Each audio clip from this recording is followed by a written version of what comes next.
이제 다 함께 기도드리겠습니다. 사랑과 은혜가 풍성하신 하나님 아버지, 오늘도 허물과 죄악 가운데 사는 저희들이 거룩하신 하나님 앞에 마음을 모아 머리를 숙였습니다.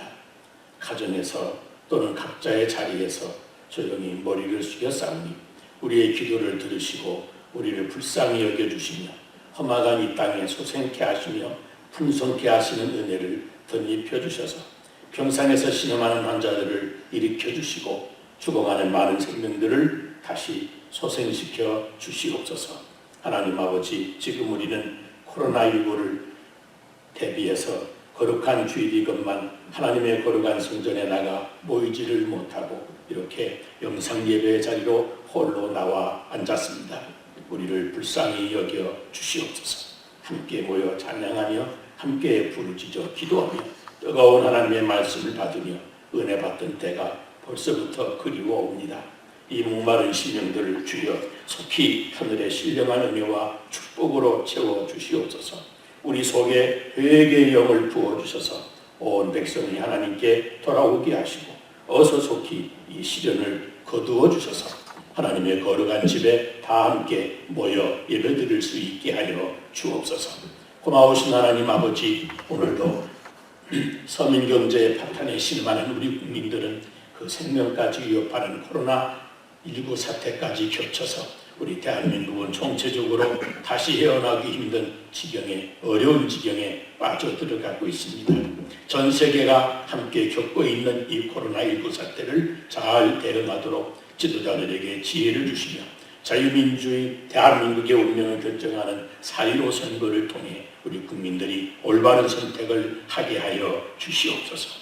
오늘도 이 영상으로 예배드리는 우리 안디옥의 식구들 한 사람 한 사람을 지켜주시고 가정과 일터를 그리고 그 자녀들까지 하나님이여 안전하게 지켜주시옵소서. 오늘 우리들이 흩어져 드리는 이 영상 예배를 받아주시고 한량없이 은혜로 충만케 하여 주시옵소서. 감사드리오며 우리 구주 예수님 이름으로 기도드리옵나이다. 아멘. 이제 하나님 말씀을 봉독해 드립니다. 오늘 하나님 말씀은 요한복음 16장 33절 하반절에 있는 말씀입니다. 제가 봉독해 드립니다. 세상에서는 너희가 환난을 당하나 담대하라. 내가 세상을 이기었노라. 이제 주의 말씀을 전해드립니다. 제가 한국에 있을 때 사업을 하다가 수백억의 부도를 당하고 아주 낙심이 되어 지내던 한 집사님이 계셨습니다. 그런데 이 집사님이 대기업 총수였던 장로님이 폐암 말기로 이제 임종이 가까웠다는 소식을 듣고는 평소 존경하던 장로님인지라 용기를 내서 그 병실을 찾아갔습니다. 그런데 이 장로님이 이 집사님에게 이런 말씀을 하시더랍니다. 나와 처지를 바꿔서 고난을 당해보겠소. 건강은 기적이요. 몸만 건강하면 얼마든지 다시 사업을 일으킬 수가 있는 법아니요 하시더랍니다. 여러분, 이 험악한 세상을 살아가면서 고난을 좋아하는 사람 없습니다. 그러나 세상에는 고난이 없는 사람이 없습니다. 그러니까 원하지도 않는 고난이 어느 날 우리 앞에 다가오는 것입니다. 물론 고난이 그리스도인의 삶에도 비켜가지 않고 여지없이 찾아옵니다. 그러므로 예수님께서도 우리의 삶에 당연히 고난이 있음을 예고하셨습니다. 그리스도인의 고난을 만나면 결국은 승리하게 될 것도 말씀해 주셨습니다. 오늘 본문 요한복음 16장 33절에 보면 예수님이 세상에서는 너희가 환난을 당하나 담대하라. 내가 세상을 이기었노라 말씀하셨습니다. 그러므로 우리 성도들은 고난이 없는 삶을 헛되게 기대하지 말고 고난을 만나더라도 낙심하지 말고 이 고난의 한복판에서도 믿음으로 담대하게 살아가며 승리하게 해주시는 하나님께 감사할 수 있어야 합니다. 그동안 코로나19로 인해서 저도 집에서 바깥 출입을 자제하고 지냈습니다. 날마다 시시각각 사망자의 수가 가파르게 올라가는 뉴스를 보고 들으면서 문득 깨달은 것이 있습니다. 바로 나는 이렇게 살아있다라고 하는 사실입니다. 그리고 이것이 기적이라는 사실을 깨닫고 생명을 주관하시는 하나님께 또 감사할 수밖에 없었습니다. 보세요. 누구에게나 인생은 단 한 번 주어진 것입니다. 그래서 인생을 일생이라고 합니다. 한 번 지나간 그 시간, 과거는 결코 다시 돌아오지 않습니다. 그리고 여러분, 이 세상에서는 그 소중한 생명들이 태어나고 죽어가는 그 일이 끊임없이 계속되고 있는 겁니다. 금년 2020년에는 연초부터 이 코로나19로 인해서 이렇게 수많은 생명들이 갑자기 많이 죽어가고 있으니, 그러나 그렇게 또 한 해를 지나가는 것이 세월이고 우리네 인생입니다. 그런데 이 같은 세월 속에 이렇게 코로나 바이러스가 장고란 세상에서 나는 죽지 않고 살아있다고 하는 것, 이거 생각해보니 기적이었고, 그리고 이 기적이 오늘도 나에게는 지속되고 있다고 하는 사실입니다. 사실 산다는 것 자체가 기적입니다. 이걸 깨닫고 보니 하나님께 감사하지 않을 수가 없습니다. 가만히 생각해보면 남아있는 목숨, 지금 죽지 않고 버티고 살아가는 이 목숨, 내가 성공했든지 실패했든지 형통하든지 답답한 일만 계속되든지 건강하든지 아니면 병약하든지 간에 지금 나에게 아직 더 살아갈 수 있는 생명이 남아있음을 깨닫고 감사해야 됩니다. 이 생명이라는 것이 얼마나 신비한 주님의 축복이고 은총입니까? 다른 것 더 바라지 말고 나에게 아직 생명이 있음에 항상 감사하고, 지금 슬픔과 재난과 질병의 고통 한복판에서도 여전히 살아있음에 감사하는 그런 절대 감사의 신앙으로 사는 것이 전능하신 하나님을 믿는 성숙한 신앙인의 감사입니다. 여러분, 우리네 평범한 일상이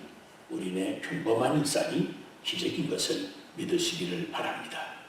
오늘 본문에 보면 너희가 세상에서 환난을 당하나 담대하라 하셨습니다.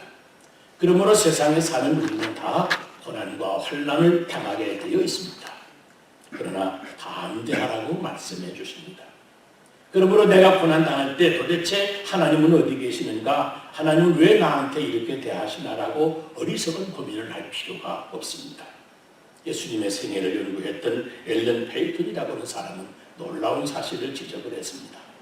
우리에게 이렇게 고난을 견딜 수 있는지를 가르쳐 주시기 위해서, 우리에게 어떻게 고난을 견딜 수 있는지를 가르쳐 주시기 위해서 주님도 몸소 고난을 당하셨다. 고난이 없는 삶은 존재하지 않는다는 것을 그분은 우리에게 보여주신 것이다 그랬습니다. 여러분, 누구라도 환난은 만나게 되어 있습니다. 그러므로 믿음으로 담대하게 맞닥뜨려야 될 것이 우리의 과제입니다. 보세요.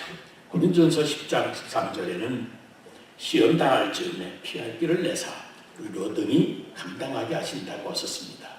이 말씀을 깊이 묵상해 보면 시험으로 주어지는 환난은 그 안에 피할 길이 있다고 하는 말씀입니다. 보세요.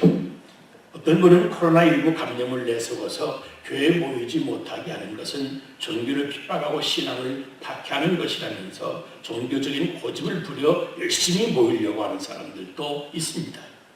그러나 여러분, 이런 코로나19 사태 가운데 우리 성도들을 교회에 모이지 말라고 하는 이 가이드라인이 핍박으로 받아들일 것이 아닙니다. 핍박과 시험을 우리는 잘 구별해야 됩니다. 핍박은 하나님을 부정하고 그 신앙을 부정하고 우리의 신앙의 자유를 억누르고 괴롭히는 것을 말합니다. 그러나 사회적 거리두기를 위해서 교회에 모이지 말라고 하는 이 지침은 우리가 하나님을 부정하고 우리의 신앙을 부정해서 그 하나님께 예배드리지 말라고 하는 것이 아니고, 많은 사람의 생명이 더 이상 코로나로 전염되는 것을 예방하려고 하는 생활 가이드라인인 겁니다. 하나님께 드리는 예배를 중단하라고 하는 것이 아닙니다. 좁은 공간에 많은 사람이 모이면 감염 위험이 있습니다. 그런 모임들은 잠시 중단해달라고 하는 권고사항인데, 그걸 종교 탄압이나 교회 핍박이니 하고 저항하는 것은 과잉 반응일 뿐입니다. 물론 예배는 모이는 것이 중요합니다. 그러나 잠시 그 모임을 중단하고 생명을 지켜내자는 일인데 교회가 당연히 감수해야 될 일입니다. 이런 상황에서는 교회가 모임을 주장하지 말고 하나님께 예배 드릴 수 있는 또 다른 방법을 찾아야 됩니다. 당연히 자선의 방법을 모색하는 것이 맞습니다. 그것이 바로 영상 예배이고 오늘 인터넷 예배입니다. 물론 우리 성도들에게 영상 예배가 모이는 회중 예배인 만큼 익숙하지는 않겠지만 이런 때 영상 예배도 잘 배우고 익숙해지면 갈급한 심령에 생명의 양식을 공급받고 영적인 목마름도 해결할 수가 있습니다. 당연히 기쁨으로 참여하고 감사한 마음으로 영상 예배를 정성을 다해서 성실하게 드려야 하는 겁니다. 이것이 최소한의 주일 성수이고 또 세상을 이기는 신앙 생활인 겁니다.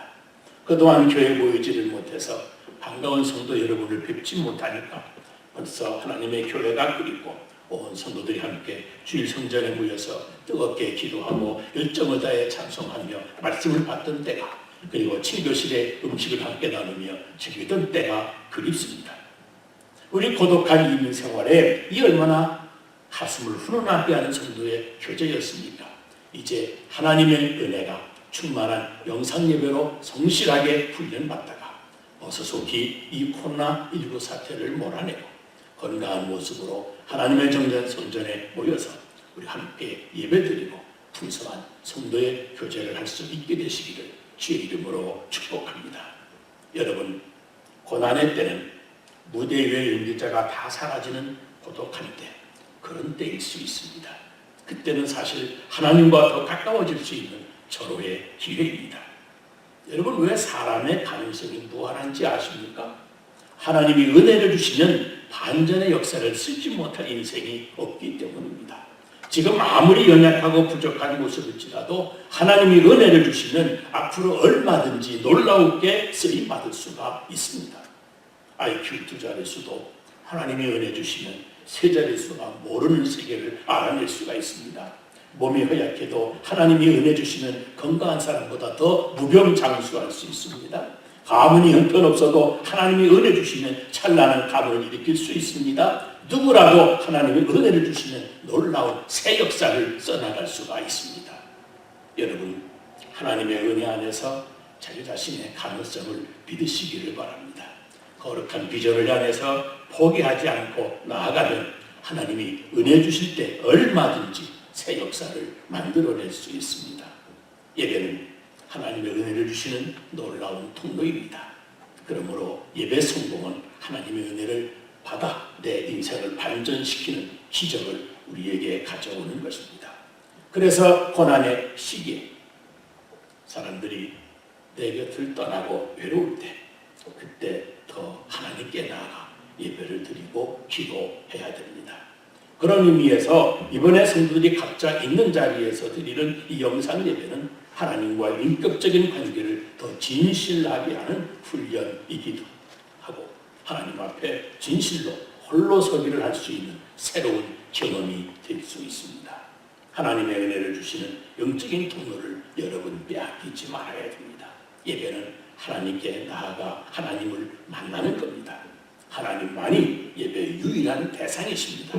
설교자 목사님도 아니고 함께 찬양하는 교인들은 더더욱 아닙니다. 예배의 대상은 언제나 하나님 한 분이십니다. 다 같이 모여드리는 교회 주일 예배도 사실은 군중 심리로 많은 사람들 가운데 숨어버리는 것이 아닙니다. 군중 속에서 우리 각자의 영혼이 하나님 앞에 진실하게 홀로 서는 과정인 겁니다. 오늘 이 아침 교회도 못 나오시고 있는 각자의 자리에서 영상으로 예배드리시는 성도 여러분에게 우리 하나님이 개인적으로 찾아가 만나주셔서 놀라운 하늘의 신령을 은혜 주시기를 주의 이름으로 축복합니다. 기도하겠습니다. 거룩하신 아버지 하나님,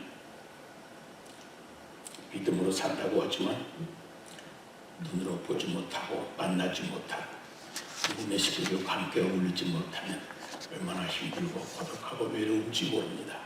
이런 시간이 빨리 지나가도록 하나님 우리 가운데 함께 해주셔서 코로나19 사태를 속히 종지부짓게 해주시고 함께 열심히 모이며 열심히 찬양하며 함께 기도할 수 있는, 함께 주의 말씀 앞에 무릎 꿇을 수 있는 귀한 시간들이 속히 오게 하여 주시옵소서. 있는 자리에서 힘들지만 이렇게 영상으로 주님 앞에 예배를 드립니다. 우리들의 주일을 받으시고 영광 거두어 주시옵소서. 예수님 거룩하신 이름으로 기도드리옵나이다. 아멘.